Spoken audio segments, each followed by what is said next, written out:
व्यक्ति से जिन्होंने अपने सुख सुविधाओं को दूर रखकर अपने देश और समाज के हित में 19 से 20 सालों तक का संघर्ष तय किया। देश में अभी भी ऐसे व्यक्ति हैं जो सुख सुविधाओं को ताक पर रखकर देश प्रेम में रंगे हुए हैं। देखिए हमारे संवाददाता आदित्य तिवारी के साथ ब्रह्मास्त्र प्रहार की एक स्पेशल रिपोर्ट। सर, आपका अपना पूरा परिचय।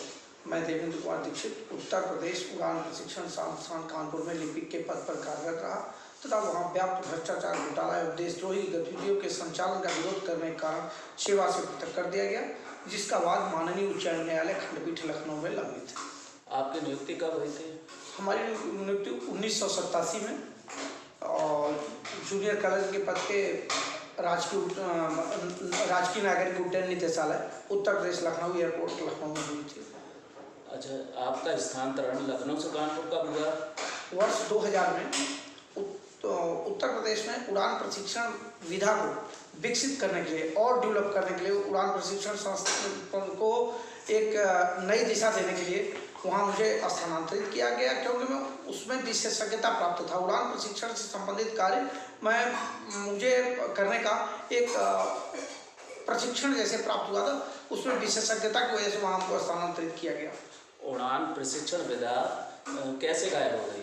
उड़ान प्रशिक्षण विधा असल में जैसे वहाँ पे राजकीय उड्डयन प्रशिक्षण केंद्र कानपुर को विकसित करके उड़ान और उसमें उत्तर प्रदेश और राजकीय उड्डयन प्रशिक्षण केंद्र लखनऊ, फैजाबाद एवं बनारस को सम्मिलित करते हुए एक बृहद संस्थान की स्थापना की गई कि इसका विकास किया जाएगा और इसको वर्ल्ड लेवल विश्व स्तर का बनाया जाएगा।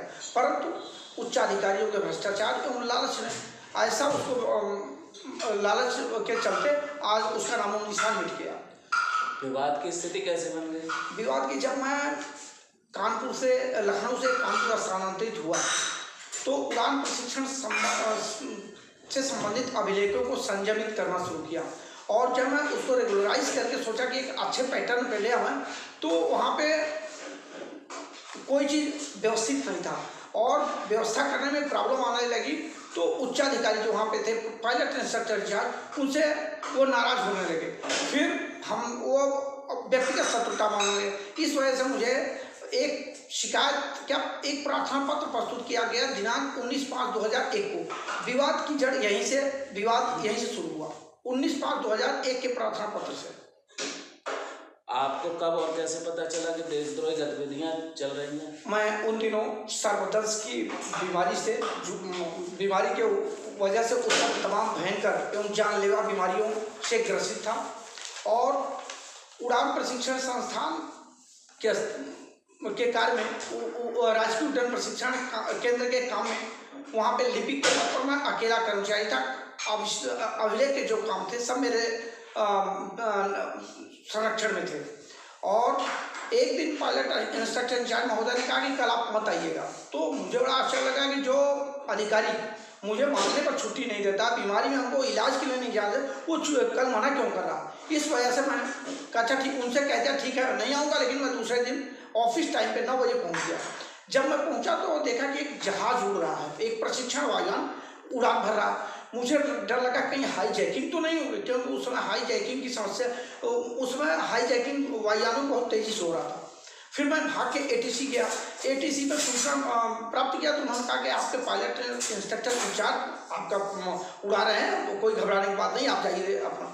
मैं भाग के आया ऑफिस, तो ऑफिस में देखा कि जो जहाज़ की एंट्री से पहले, जहाज़ जाने से पहले जिस एथोराइजेशन पे एंट्री किया जाता है उस पर कोई एंट्री नहीं था।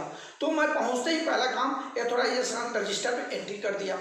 जब एंट्री कर दिया, पायलट इंस्ट्रक्टर इंचार्ज जब उधर वायुयान लेके आए तो देखा उसमें कि एक कैमरा में लेंसर कैमरा, बहुत बड़ा कैमरा लिए हुए साथ में था। मैं पूछा महोदय आप इसको क्यों लेके, कैमरा कैसे चला गया? फ्लाइट पे कैमरा ले जाने के पहले DM साहब का, SSP महोदय का और मुख्यालय का, उसके अलावा नागरिक उड्डयन निदेशालय, नागरिक उड्डयन महानिदेशालय दिल्ली से अनुमति लेनी पड़ती है। आपने क्या किया? ये तो रक्षा प्रतिष्ठान यहाँ पे है, आपने कैसे? फिर वो हमसे उलझ गए और उन्होंने कहा कि ठीक है जो लिखना है लिखो, देखते हैं। फिर थोड़ी देर बाद आके वो हमसे वो एक्सराइजेशन रजिस्टर पर उसको टिप्पणी लिख दिया कि क्या क्या डॉक्यूमेंट्स चाहिए। तो उन्होंने जब देखा तो कहा ये डॉक्यूमेंट्स मैं मुख्यालय से बात कर लेता हूँ अधिकारियों से और कल लौटा दूंगा। फिर एक्सराइजेशन उन्होंने लौटा नहीं, उसकी वजह से बहुत विवाद हुआ, आगे हमारे ऊपर जानलेवा हमला भी हुआ।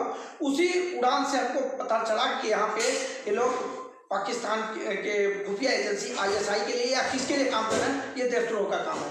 क्योंकि कानपुर के रक्षा प्रतिष्ठान देश के लिए, देश की सुरक्षा की दृष्टि से बहुत ही महत्वपूर्ण है।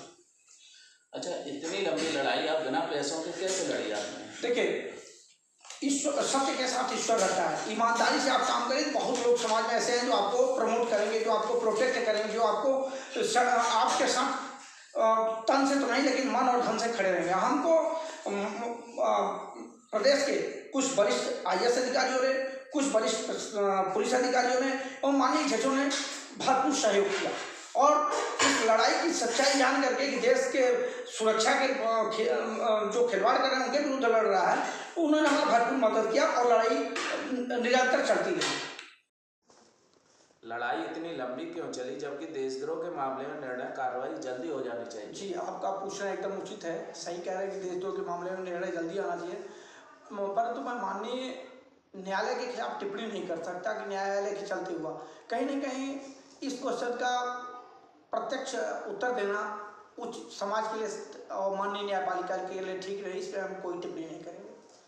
सर, अभी आपको माननीय न्यायालय से राहत मिली, आप कैसा अनुभव कर रहे हैं? बहुत अच्छा, इसीलिए माननीय न्यायालय पर मैं टिप्पणी नहीं करता हूँ। सत्य में हो जाते, न्यायपालिका में न्याय मिलेगा और बहुत अच्छा लगा हमको। सर, आपको न्यायालय से उम्मीद है, क्या दोषियों को सजा मिलेगी? बिल्कुल 100% उम्मीद है न्यायपालिका से, दोषियों को सजा मिलेगी, कोई भी दोषी बख्शा नहीं जाएगा, ना कोई दोषी बचेगा।